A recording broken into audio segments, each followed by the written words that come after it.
Hello, Sagittarius, Sun, Moon, Rising, and Venus signs. Kamusta kayo? Sana po ay nasa mabuti kayong kalagayan. Welcome back po sa Star Tarot. Kung bago kayo dito, welcome din kayo. Thank you for your support. I truly appreciate it. God bless you all, Sagittarius. Buo na mensahe po ninyo, Knight of Pentacles. Ayan. So, this is really beautiful energy pagdating sa financial opportunities kasi pwedeng merong offer sa inyo rito, no? Baka pwedeng merong pagkakakitaan kayo or any financial opportunities, no? Pwedeng merong dadating sa inyo na ganong oportunidad.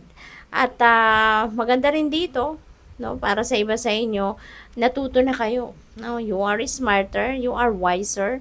Hindi na kayo yung basta-basta nagde-decision agad-agad sa ngayon, no? Meron na kayong learnings, no? Sa ngayon, na-realize nyo na mas magandang pinagpaplanuhan ng lahat, mas magandang pinag-iisipan, you know, any kind of decision na kakaharapin ninyo, ano na kayo ngayon, natuto na kayo dapat pag-aralan, no? Pag-aralan, paghandaan, yung gano'n, no? Kaya good luck sa'yo. We have Two of Pentacles. Ayan, so, multitasker kayo, Sagittarius. Busy-busyhan kayo lagi, no? Pwedeng, ang iba sa inyo rito, Sag, is, siguro, ang dami-dami ninyong ginagawa lagi. Maaaring meron din kayong mga iba't ibang ina-attendan, ano, na obligasyon, responsibilidad, at pwedeng sabay-sabay ninyong ginagawa ito. Pwedeng you are doing it all at the same time, no? Pwedeng ganun din ang ganap dito for some of you. Kaya this is also asking you to bring the balance, no, back in your life. Kailangan mo din na balansehin ang buhay. Kailangan mo din na balansehin ang sarili ninyo, okay? Para magkaroon kayo ng oras, panahon, atensyon sa lahat ng bagay ba, no? We have Ace of Pentacles. Beautiful energy. No, this is an ace. This is a new beginning.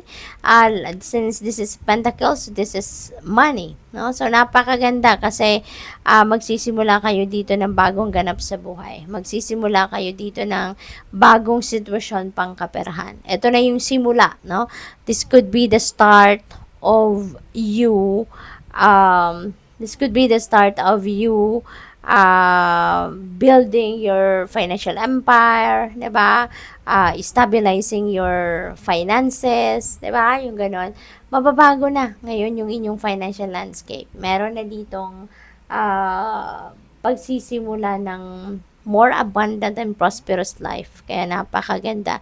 At ang mga offer na to could come from various sources. No? We don't know hanggat sa dumating na to, mangyari na to. No? Pwedeng meron ditong panalo, windfall, pamana, you know, that could be some of pwedeng panggalingan ng inyong kaperahan. Pwedeng trabaho. No? Pwedeng yung kasipagan ninyo sa trabaho, maaaring yun na maghahatid sa inyo ng bonggang kaperahan, no? Eight of Pentacles. Baka ito yung sa sobrang kasipagan ninyo, sa sobrang effort niyo sa trabaho, no? Baka ngayon, baka meron kayong bonus, baka meron kayong pay raise, promotion. So, that is very possible, no? Sa sipag at tiyaga, diligence niyo na nilalagay ninyo sa trabaho. Pwedeng ngayon, you will be rewarded financially, no? Ng bonggang-bongga. So, maaaring yun ang panggagalingan ng inyong abundance and prosperity at this time, no? So, good luck din sa iyo dyan. So, what else? Tingnan natin kung ano pa mga messages ninyo for today.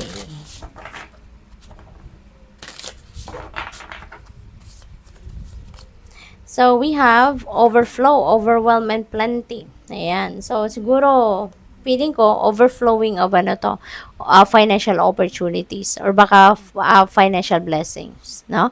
Siguro, madami ang dadating. Madami yung dadating na kaperahan sa iyo or oportunidad na maghahatid sa inyo ng pera. So, yun ang napipick up ko dyan for some of you. Oh, wow. So, pwede, no? May posibilidad na maraming pera dumating sa'yo. Nandito yung fortune's wheel sa reading ninyo. So, this is good luck and good fortune coming your way. No? This is right timing. sa ngayon. Kumbaga, divine timing has come para kayo ay maging maluwag na sa pera, maging mayaman na, maging prosperous and abundant na sa buhay. So, this is it. No? This is it. This could be the time that you've been waiting for. No? Sagittarius, kaya congrats. At yung swerteng ito, hindi lang ito sa pera. No? Hindi lang ito sa trabaho or source of income ninyo. This could also cover swerte pagdating sa iba't ibang parte ng buhay ninyo. Pwedeng relationship din, pamilya, mga kaibigan, yung mga ganon, no? Good luck sa iyo. Transmuting pain. Ayan. So, sa ngayon as well, no?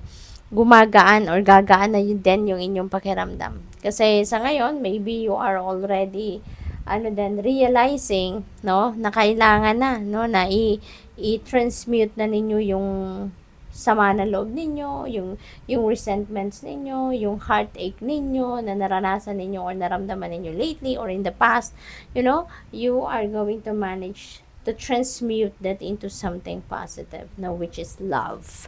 So, what else? Baka matututo na kayo dyan magpatawad, no? We have number 1, a tidy house, clarity and organization. Ayan. So, this is really good, no? Talagang aayusin mo yung buhay mo, aayusin mo pati na din yung living space mo, yung working space mo, yung ganon. So, organization, pag-aayos, pag-renovate, siguro ang iba sa inyo nagre-renos sa inyong bahay or opisina, 'di ba? Or yung inyong yung inyong workspace, pwedeng ganon.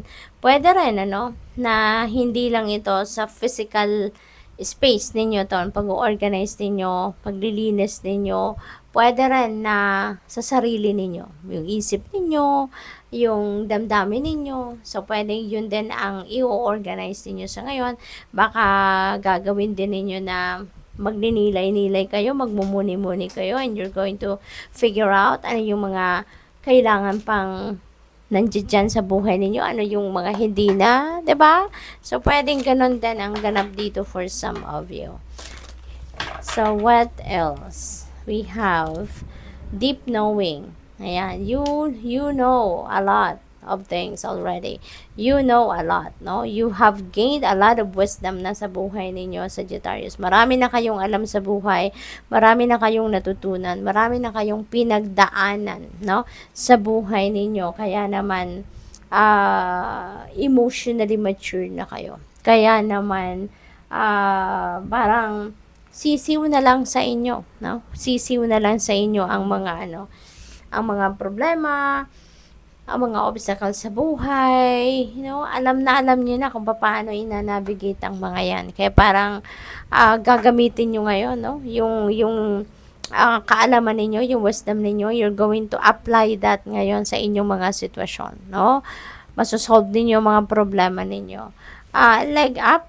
Ayan, kung ano man ang iyong sitwasyon sa ngayon, medyo difficult siguro, kailangan ninyo ng assistance, kailangan ninyo ng tulong, eto, wag kayo mag-alala. Kasi someone is going to help you out with that. There is someone na susuporta sa'yo, tutulong sa'yo, kaya makakaasa ka na magiging magaan ang journey ninyo dahil meron makakatulong sa inyo. Blessed.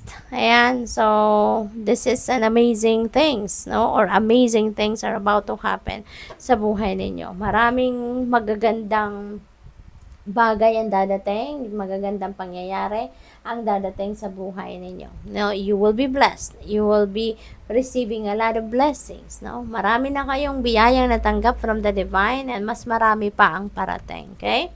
What else? We have soulmates. Wow. So, pwedeng dumating na ang soulmate ninyo sa ngayon. Pwedeng mahanap nyo na yung soulmate ninyo. Pwedeng ma-meet nyo na yung soulmate ninyo sa ngayon. And yung soulmates na yan, not necessarily na magiging jowa ninyo ito. But yung soulmate na yan could become your friend, could also become katrabaho, magiging parte ng buhay ninyo. Not necessarily na mag-turn into a romantic relationship. Okay? So, good luck sa'yo. Thank you for watching. Love and light. Namaste.